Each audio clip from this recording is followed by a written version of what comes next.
Hi dears, എല്ലാവർക്കും നമ്മുടെ പുതിയൊരു വീഡിയോയിലേക്ക് വീണ്ടും സ്വാഗതം. ഇന്ന് ഞാനിവിടെ വളരെ എളുപ്പത്തിൽ തയ്യാറാക്കിയെടുക്കാൻ പറ്റിയിട്ടുള്ള നല്ലൊരു സമ്മർ ഡ്രിങ്കിൻ്റെ റെസിപ്പിയാണ് കേട്ടോ തയ്യാറാക്കി കാണിക്കുന്നത്. മസ്ക് മലം വെച്ചിട്ടാണ് ഈ ഒരു ഡ്രിങ്ക് ഉണ്ടാക്കിയെടുത്തിട്ടുള്ളത്. അതായത് ഷമാമില്ല, അത് വെച്ചിട്ടാണ് കേട്ടോ അത് ഉണ്ടാക്കിയെടുത്തിട്ടുള്ളത്. അപ്പോൾ ഇത് തയ്യാറാക്കിയിട്ട് എടുക്കാനായിട്ട് നമുക്ക് പഞ്ചസാര, മിൽക്ക് മേഡ് അതിൻ്റെ ഒന്നും ആവശ്യമൊന്നുമില്ല. അപ്പോൾ നമുക്കിത് എങ്ങനെയാണ് തയ്യാറാക്കിയിട്ട് എടുക്കാമെന്ന് നോക്കാം. ഇത് തയ്യാറാക്കിയിട്ട് എടുക്കാനായിട്ട് ഞാനിവിടെ 2 മസ്ക് മലൻ എടുത്തിട്ടുണ്ട്. ഇനി ഇത് ഇപ്പോൾ തന്നെ കട്ട് ചെയ്തിട്ട് എടുക്കുകയൊന്നും ചെയ്യരുത്. നമ്മൾ നേരത്തെ കട്ട് ചെയ്ത് വെച്ചിട്ടുണ്ടെങ്കിൽ ഇതിന് കയ്പ്പ് ഉണ്ടാവും.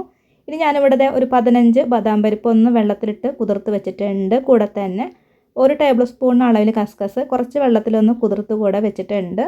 ഇവിടുത്തെ ചവ്വരി കൂടെ വേവിച്ചെടുത്തിട്ടുണ്ട്. അപ്പോൾ ഞാനിവിടെ 1/4 കപ്പോളം ചവ്വരിയാണ് എടുത്തിട്ടുണ്ടായിരുന്നത്. അത് കുറച്ച് നേരം വെള്ളത്തിലിട്ടിട്ട് കുതിർത്തെടുത്തതിന് ശേഷം ഒരു 10 മിനിറ്റോളൊക്കെ കുതിർത്തതിന് ശേഷം വെള്ളത്തിലൊക്കെ ഇട്ടിട്ട് വേവിച്ചിട്ട് അരിച്ച് മാറ്റി വെച്ചിട്ടുള്ളതാണ് കേട്ടോ. അപ്പോൾ ചവ്വരിയൊക്കെ വേവിക്കാനൊക്കെ എല്ലാവർക്കും അറിയണ കാര്യം തന്നെയല്ല. അപ്പോൾ ഞാൻ വീഡിയോയിൽ ഉൾപ്പെടുത്തിയിട്ടില്ല കേട്ടോ. ചവ്വരി കൂടെ വേവിച്ച് വെച്ചിട്ടുണ്ട്. ഇനി നമുക്ക് ഏറ്റവും ആദ്യം നമ്മൾ എടുത്ത് വെച്ചിട്ടുള്ള ഈ ഒരു ബദാം പരിപ്പ് ഉണ്ടല്ലോ, ഇതൊന്ന് അരച്ചെടുക്കാം കേട്ടോ. അപ്പോൾ ഇത് അരച്ചെടുക്കാനായിട്ട് ഞാനിവിടെ ഒരു ജാറിലേക്ക് ഇട്ട് കൊടുക്കുകയാണ്. നിങ്ങൾക്ക് വേണമെങ്കിൽ ഇതിൻ്റെ തൊലിയൊക്കെ മാറ്റിയിട്ട് ഇത് അരച്ചെടുക്കാം കേട്ടോ. ഞാനിപ്പോൾ ഇത് തൊലിയോട് കൂടിയിട്ടാണ് അരച്ചെടുക്കണത്. അപ്പോൾ 1/4 കപ്പോളം പാലൊക്കെ ഒഴിച്ച് കൊടുത്തതിന് ശേഷമാണ് ഇതൊന്ന് അരച്ചെടുക്കണത്. ഇതിപ്പോൾ ഇത് നന്നായിട്ട് അരച്ചെടുത്തിട്ടുണ്ട്. നമുക്ക് ഷമാം കട്ട് ചെയ്തിട്ട് എടുക്കാം കേട്ടോ. അത് നേരത്തെ തന്നെ കട്ട് ചെയ്ത് വെക്കുകയൊന്നും ചെയ്യരുത്. അങ്ങനെ ആകുമ്പോൾ കയ്പ്പ് രസമാണ് ഉണ്ടാവുക. പിന്നെ ഈ ഒരു ഡ്രിങ്ക് തയ്യാറാക്കി ഉടനെ തന്നെ കുടിക്കും വേണം കേട്ടോ. അതല്ലെങ്കിൽ കയ്പ്പ് രസം വരും. ഇതൊരുപാട് നേരം ഫ്രിഡ്ജിലൊക്കെ വെക്കുകയാണെങ്കിലോ അതല്ലെങ്കിൽ പുറത്തൊക്കെ വെച്ചിട്ടൊക്കെ ഉപയോഗിക്കുകയാണെങ്കിൽ കയ്പ്പ് രസമാണ് കേട്ടോ ഈ ഒരു ഡ്രിങ്കിന് ഉണ്ടാവുക. അപ്പോൾ തയ്യാറാക്കി ഉടനെ തന്നെ വേണം ഇത് കഴിക്കാനായിട്ട്. അപ്പോൾ ഞാനിത് ഇതുപോലെ ഒന്ന് കട്ട് ചെയ്തെടുത്തിട്ടുണ്ട് കേട്ടോ. അതിൻ്റെ ഉള്ളിൽ ആ ഒരു സീഡൊക്കെ ഒന്ന് എടുത്ത് മാറ്റാം. പിന്നെ അതിൻ്റെ ഉള്ളിലുള്ള ആ ഒരു ജ്യൂസ് ഉണ്ടല്ലോ, അതൊന്ന് ടേസ്റ്റ് ചെയ്ത് നോക്കുക. ചിലപ്പോൾ അതിനൊരു കയ്പ്പ് രസം ഉണ്ടാവാറുണ്ട്. അപ്പോൾ കയ്പ്പ് രസം ഉണ്ടെങ്കിൽ നിങ്ങൾക്കത് കളയാം കേട്ടോ. കയ്പ്പ് രസം അല്ലെങ്കിൽ ഒരു അരിപ്പയിൽ കൂടെ അരിച്ചിട്ട് ആ ഒരു ജ്യൂസൊക്കെ എടുക്കാവുന്നതാണ്. എന്നിട്ട് നമ്മൾ ഉണ്ടാക്കിയെടുക്കുന്ന ഈ ഒരു ഡ്രിങ്കിലേക്കൊക്കെ ഒഴിച്ച് കൊടുക്കാം കേട്ടോ. അതുപോലെ ഒന്ന് കത്തി കൊണ്ടൊന്ന് വെട്ടി കൊടുക്കുക. അതിന് ശേഷം ഒരു സ്പൂണോ കത്തിയോ വെച്ചിട്ടൊന്ന് ഇങ്ങനെ സ്കൂപ്പ് ചെയ്തിട്ട് എടുക്കുകയാണെങ്കിൽ ഈസി ആയിട്ട് തന്നെ നമുക്ക് ഈ ഒരു പൾപ്പൊക്കെ എടുക്കാനൊക്കെ ആയിട്ട് പറ്റും കേട്ടോ. അപ്പോൾ അതെ ഇതുപോലെ ഒന്ന് ആക്കിയെടുക്കുക. അപ്പോൾ നന്നായിട്ട് തന്നെ നമുക്ക് ഇതിൻ്റെ ആ ഒരു പൾപ്പൊക്കെ എടുക്കാനൊക്കെ ആയിട്ട് പറ്റും. സീസണിലുള്ളൊരു ഫ്രൂട്ടാണ് കേട്ടോ. അത് വളരെ വില കുറവാണ്. റോഡ് സൈഡിലൊക്കെ ഇങ്ങനെ വിൽക്കാനൊക്കെ ആയിട്ട് വെച്ചിട്ടുണ്ടാവും. അപ്പോൾ 1 കിലോ 25 രൂപ എന്തോ ഉള്ളൂ.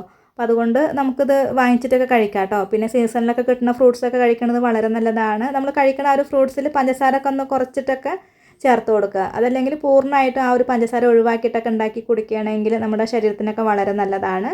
അപ്പോൾ ദേ ഞാനിവിടെ 2 മസ്ക് മലനും കട്ട് ചെയ്ത് വെച്ചിട്ടുണ്ട്. ഇതൊന്ന് അരച്ചെടുക്കാം കേട്ടോ. അപ്പോൾ ഞാനിതൊരു ബ്ലെൻഡറിൻ്റെ ജാർ എടുത്തിട്ടുണ്ട്. എന്നിട്ട് ഇതിലേക്കൊന്ന് ഇട്ട് കൊടുക്കുകയാണ് കേട്ടോ. ഇതിലേക്ക് പിന്നെ വേറെ വെള്ളമോ പാലോ ഒന്നും ഒഴിച്ച് കൊടുക്കേണ്ട ആവശ്യമൊന്നുമില്ല. അപ്പോൾ ഇതിൽ അത്യാവശ്യം നല്ല ജ്യൂസ് ഉണ്ടാവും. അപ്പോൾ അതുകൊണ്ട് തന്നെ നമുക്കിത് വെറുതെ അരച്ചെടുക്കാനൊക്കെ ആയിട്ട് പറ്റും കേട്ടോ. അപ്പോൾ ഞാനിതൊന്ന് അരച്ചെടുക്കട്ടെ. ഞാനിത് കുറച്ചൊന്ന് മാറ്റി വെക്കുന്നുണ്ട് കേട്ടോ. അത് നമുക്ക് അവസാനം ആ ഒരു ഡ്രിങ്കിലേക്ക് ചേർത്ത് കൊടുക്കാനും വേണ്ടിയിട്ടാണ്. അപ്പോൾ ഇത് ഞാൻ അരച്ചെടുക്കണില്ല കേട്ടോ. ഈ ഒരു ബൗളിലുള്ളത് ഇതൊന്ന് മാറ്റി വെക്കുന്നുണ്ട്. ബാക്കിയുള്ളത് ഇത് നന്നായിട്ടൊന്ന് ഞാനിവിടെ അരച്ചെടുത്ത് വന്നിട്ടുണ്ട്. ഇതൊരു ബൗളിലേക്ക് ഒഴിച്ച് കൊടുക്കാം. ഇത് അരിച്ചെടുക്കേണ്ട ആവശ്യമൊന്നുമില്ല കേട്ടോ. അരിക്കാണ്ട് തന്നെ വേണം കേട്ടോ ഇത് ഉപയോഗിക്കാനായിട്ട്. ഞാൻ മധുരത്തിന് വേണ്ടിയിട്ട് ശർക്കരപ്പൊടിയാണ് ചേർക്കണത്. ഞാനിവിടെ ഓർഗാനിക് ജാഗരി പൗഡറാണ് കേട്ടോ എടുത്തിട്ടുള്ളത്. ഇതാവുമ്പോൾ മണ്ണും അഴുക്കോ കാര്യങ്ങളൊന്നും ഉണ്ടാവുമൊന്നുമില്ല കേട്ടോ. പൊടിയായിട്ട് കിട്ടുന്ന ശർക്കരയാണ്. അപ്പോൾ അതുകൊണ്ട് തന്നെ നമുക്ക് ധൈര്യമായിട്ട് ചേർത്ത് കൊടുക്കാം കേട്ടോ. അപ്പോൾ അത് ഞാനിവിടെ 2 ടേബിൾ സ്പൂൺ അളവിലാണ് ചേർത്ത് കൊടുത്തിട്ടുള്ളത്. എന്നിട്ട് ഇതൊന്ന് മിക്സ് ആക്കി കൊടുക്കുക. നന്നായിട്ടൊന്ന് ഇളക്കി കൊടുത്തതിന് ശേഷം പിന്നെ ഇതിലേക്ക് നമ്മൾ നേരത്തെ അരച്ച് റെഡിയാക്കി വെച്ചിട്ടുണ്ടായിരുന്ന ആ ഒരു ബദാം പരിപ്പിൻ്റെ മിക്സ് ഉണ്ടല്ലോ, അതുകൂടെ ഇതിലേക്കൊന്ന് ഒഴിച്ച് കൊടുക്കാം.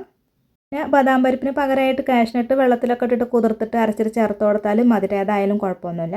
ഇനി ഞാൻ ആ ഒരു ജാറിൽ ഒരല്പം വെള്ളം ഒഴിച്ച് കൊടുത്തതിന് ശേഷം ഇതിലേക്കൊന്ന് ഒഴിച്ച് കൊടുക്കുകയാണ് കേട്ടോ. എന്നിട്ട് ഇതെല്ലാം കൂടെ ഒന്ന് മിക്സ് ചെയ്തിട്ട് എടുക്കുകയാണ്. നന്നായിട്ട് ഒന്ന് മിക്സ് ചെയ്ത് കൊടുത്ത് കഴിഞ്ഞാൽ പിന്നെ നമ്മൾ നേരത്തെ വേവിച്ചെടുത്തിട്ടുള്ള ആ ഒരു ചവ്വരി ഉണ്ടല്ലോ, അതുകൂടെ ചേർത്ത് കൊടുക്കുക.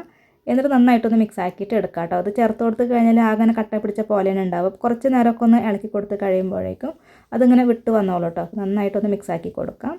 ഇതിലേക്ക് നമ്മൾ കുതിർത്ത് വെച്ചിട്ടുണ്ടായിരുന്ന സബ്ജാ സീഡ് ഉണ്ടല്ലോ, അതുകൂടെ ഒഴിച്ച് കൊടുക്കുക. എന്നിട്ട് എല്ലാം കൂടെ ഒന്ന് മിക്സ് ആക്കിയിട്ട് എടുക്കാം കേട്ടോ. അതുപോലെ ഒന്ന് ഇളക്കി കൊടുത്തതിന് ശേഷം പിന്നെ ഇതിലേക്ക് നമുക്ക് നേരത്തെ മാറ്റി വെച്ചിട്ടുണ്ടായിരുന്ന ആ ഒരു ഷമാം കൂടെ ചേർത്ത് കൊടുക്കുക. അപ്പോൾ ഇതുപോലെ നമ്മൾ അരക്കാണ്ടൊക്കെ ചേർത്ത് കൊടുക്കുമ്പോൾ ഈ ഒരു ഡ്രിങ്ക് കുടിക്കുന്ന സമയത്ത് ഇങ്ങനെ കടിക്കാൻ കിട്ടുമ്പോൾ നല്ലൊരു ടേസ്റ്റാണ് കേട്ടോ.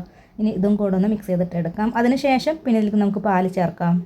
ഞാനിവിടെ 1/4 കപ്പ് പാലാണ് ചേർക്കണത്. പാല് ഞാനിവിടെ നല്ലോണം തിളപ്പിച്ചെടുത്തതിന് ശേഷം നന്നായിട്ട് തണുപ്പിച്ച് എടുത്തിട്ടുള്ളതാണ് കേട്ടോ. ഫ്രിഡ്ജിൽ വെച്ചിട്ട് തണുപ്പിച്ചെടുത്തിട്ടുള്ള പാലാണ് ഒഴിച്ച് കൊടുത്തിട്ടുള്ളത്.